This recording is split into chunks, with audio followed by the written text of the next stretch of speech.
warahmatullahi wabarakatuh. Halo semua, perkenalkan nama saya Angela Putri. Nantinya saya akan bersama rekan-rekan saya yaitu Naifa Zenita, Salma Hamidah, Nabila Septianingrum, dan Fahru Roji. Kami akan melakukan wawancara pada sebuah UMKM yang berada di Pitara, Depok, Jawa Barat, khususnya di Jalan Kali Licin. Bagi teman-teman semua yang mau mampir, boleh langsung cek di Google Maps yang bernama Rumah Teler Pangeran ya.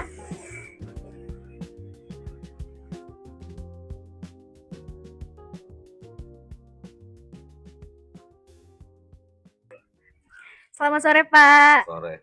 Maaf mengganggu waktunya. Saya Naifa Zenita dan teman saya Salma Hamidah, Nabila Septianingrum. Kami dari mahasiswa Universitas Bina Sarana Informatika. Izin mau mewawancarai terkait dengan usaha yang lagi Bapak jalanin sekarang. Siap. Sebelumnya boleh perkenalan diri dulu Pak? Ya, nama saya Acep, sebagai pelaku usaha UMKM Es Teler Pangeran dan Mie Ayam Rendang di Jalan Pitara ini. Oke. Langsung ke pertanyaannya ya Pak. Untuk pertanyaan yang pertama, usaha yang lagi Bapak jalanin ini namanya apa Pak? Es Teler Pangeran dan Mie Ayam Rendang. Berarti jenis produknya es teler sama mie ayam aja atau ada menu lain? Ya untuk sementara itu aja sih. Ya. Sesuai sama namanya ya? Iya, Es teler sama mie ayam fokusnya. Oke. Mulai berdirinya usaha ini kapan Pak? Kita belum lama juga ya, sekitar 6 bulanan inilah. Ya. Baru 6 bulan. Ya. Berarti ini masih baru banget ya, terbilang baru. Betul. Untuk alasan Bapak memulai usaha ini apa Pak? Ya, selain ya alasan utama ya ekonomi juga lah. Iya. Selain ekonomi, alasan Bapak memilih kenapa harus es teler? Sedangkan di luar sana tuh banyak pilihan lain gitu Pak.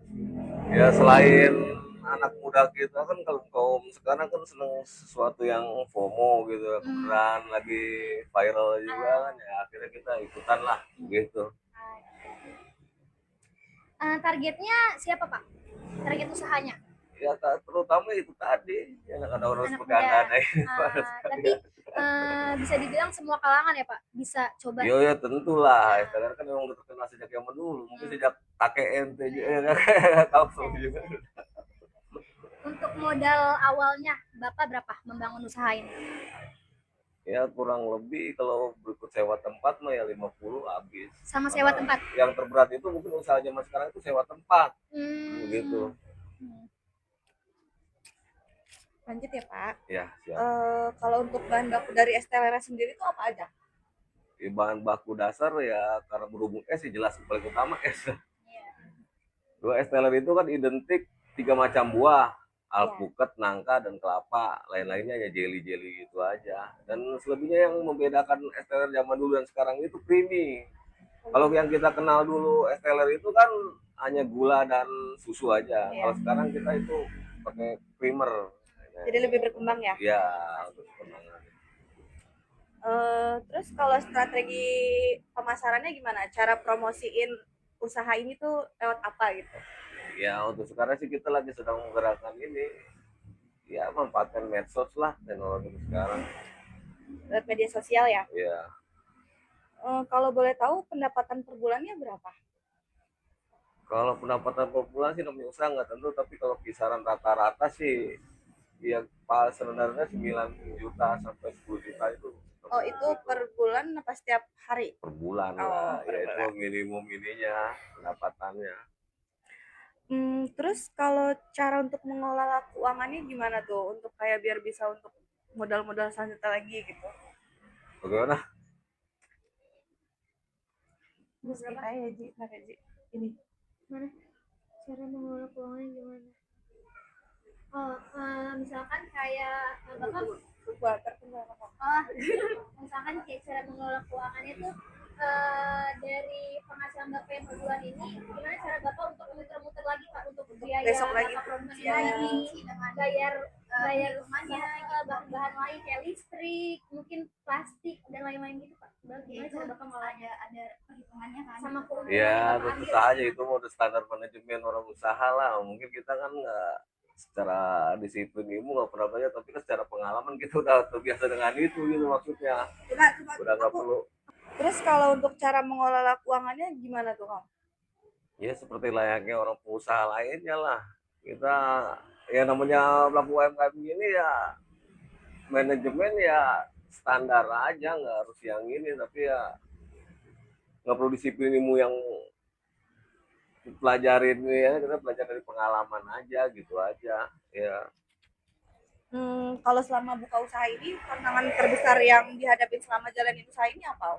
Mau jelas kalau es mah musim hujan ada penurunan, Kalau itu lagi udah musim pasti. hujan ya. Iya. Selain itu ada nggak Om?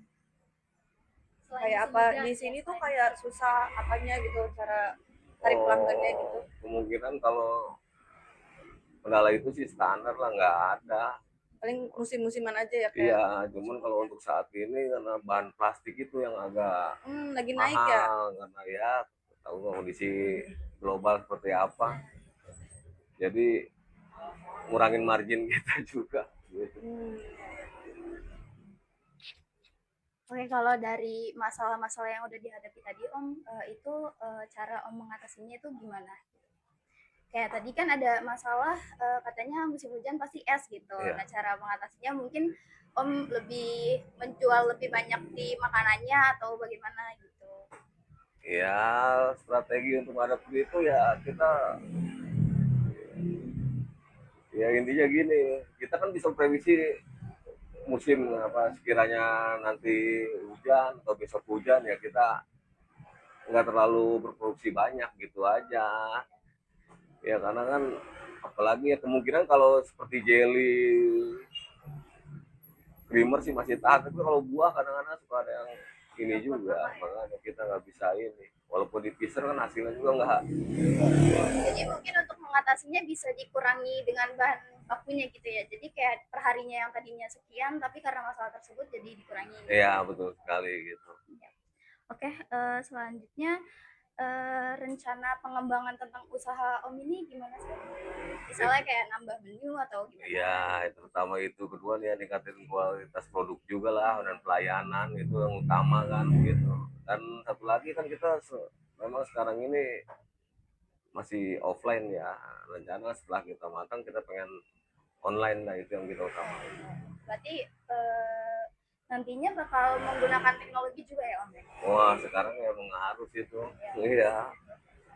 Oke. Harapan kepada pemerintah untuk UMKM itu apa sih Om? Ya harapan terbesar mah ya semuanya dimudahkan lah. Ya Dibantu gitu dengan biaya gitu ya. Ya itu ya apa ya, dari dulu emang begitu, tapi kenyataannya kan susah juga gitu. Kita mau berharap ya pemerintah yang memperhatikan, ya bukan hanya pedagang, kalau dagang perhatikan yang belinya juga, keuangan yang nggak ada yang beli juga, ya harus beli, semua harus merata juga lah, bukan hanya yang dagangan yang diperhatiin gitu. Oke. Untuk yang pertanyaan terakhirnya, apa kesan dan kesan selama memulai usaha ini? Ya pesannya senang-senang aja sih, saya mah ya pesannya mah ya terus berjuang aja lah namanya orang usaha gitu. Sekian pertanyaan yang dapat disampaikan. Terima kasih Om atas waktunya. Oke, baik, terima kasih. Usahanya makin lancar ya. Ya, Amin.